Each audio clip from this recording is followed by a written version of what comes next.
Hey everybody, how's it going? I'm here to talk about my top five hybrid guys.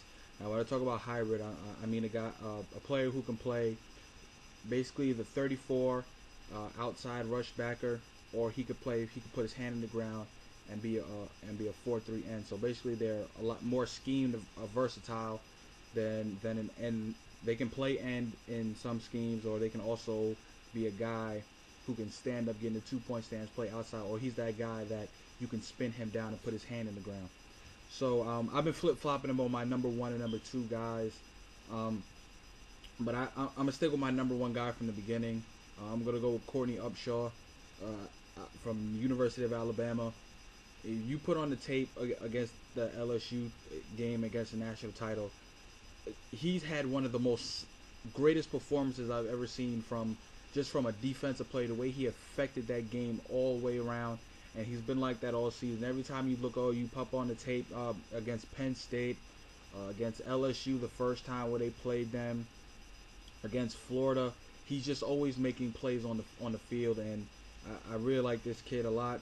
Uh, he does his snap awareness can get a little bit better. Sometimes he's that last guy to make a move off the ball before, like, you know how a lot of great ends, they have that timing, they have that snap awareness, they can get that jump, they know when it's happening. He's usually the last guy off the line, which really I think that can really, once he gets in learning it and he gets to a coach that can help him time it down, I think that'd be really good. And it's kind of a bad thing for him because he doesn't have that elite first step, or he doesn't have that great first step explosion like another guy I'm gonna talk about later next.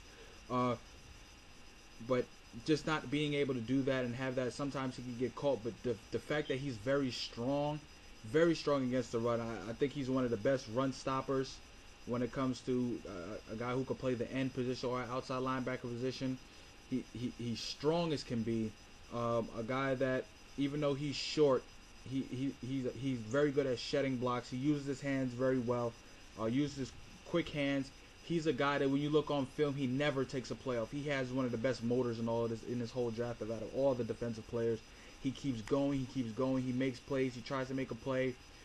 He'll try to track you down.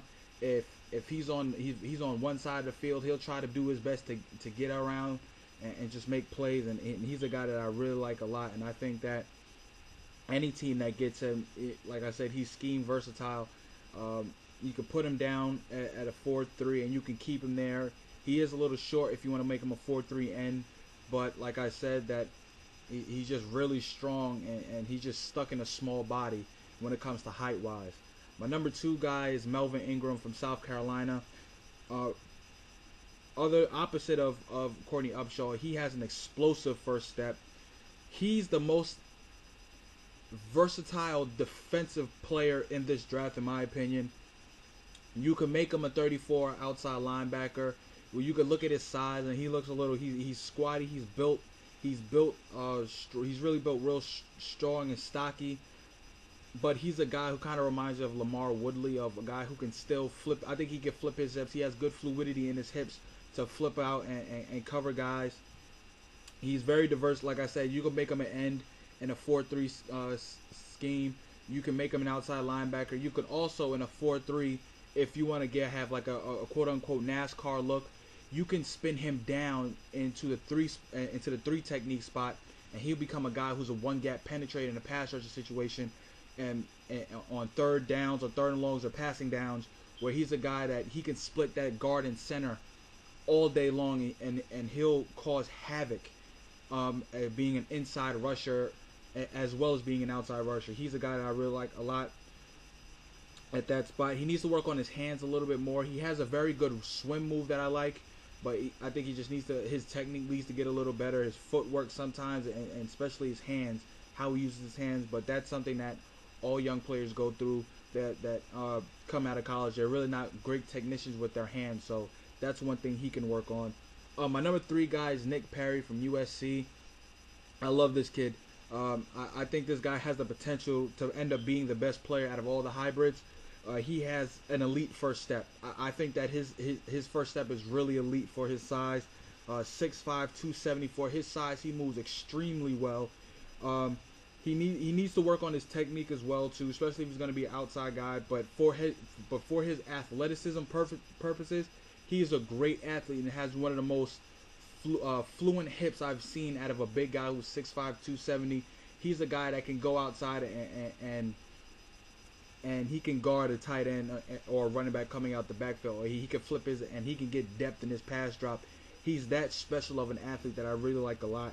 So and he's very strong against the run too. He can hold his own. He uses his long arms to basically not get locked out by defenders, and he can use his hands as well too. But like I said, I love him from an athletic standpoint. Just a guy that it's kind of scary when you see somebody that big be able to move in space and cover, which I think is a great thing for him, just being that size. And I think that he has the potential to be one of the greats in this draft. If it comes to steal wise, I think he's still a first rounder. I think he'll go lower than a lot of people expect. I think he'll go lower, like in the 20s, but I think he's a top 15 talent in my opinion. My number 4 guy is from Clemson, Alan Branch. Quick first step. He has a very nice change of direction where a lot of big guys they really lack that, but he has very good change of direction. He can drop into coverage, but I think his hips are a little stiff. But like I say, he could work on that. But he does have the ability to be able to open his hips up, and like I said, he has stiff, but he can get out there and he can make coverage plays. So he's a guy. But I think he's the most rawest player that needs to. He still has a lot of potential in him, but that's going to take time. He'll probably start off on special teams, covering kicks and punts. But he's a guy when he works on his craft and his coaches work out and shape him out. I think he can become a real solid player in this league. And my number 5 guy is from Oklahoma, is Ronell Lewis. He's a guy who can play 4-3 outside linebacker. He can be spun down and play a 4-3 outside rusher. And he's a guy that I think who will be best suited off as a 34. He could be a 34 also outside rusher as well. Great versatile. He has a great first step, great range. A guy who is extremely fast, a raw football player. He's a third down backer. Very good range where he can run sideline to sideline, which is something that you really don't see from a lot of guys who could be hybrids. But I think Ronell Lewis is a hybrid. He's a real small guy. He's about 6'1", about 250. It's really small to have him become every down, hand in the ground, a pass rusher. But he's one of those guys where you, on a third down situation, he could put his hand in the ground and cause havoc. So his first step is really good, in my opinion. And I think he's probably has a top 5 best step out of all the defensive front 7 guys. Moving on to my underrated player and my value and my biggest faller, and also is Bruce Irwin. I thought Bruce Irwin was going to be a top 5 guy from Virginia Tech. Has about 6'3", 6'4", 250 pounds.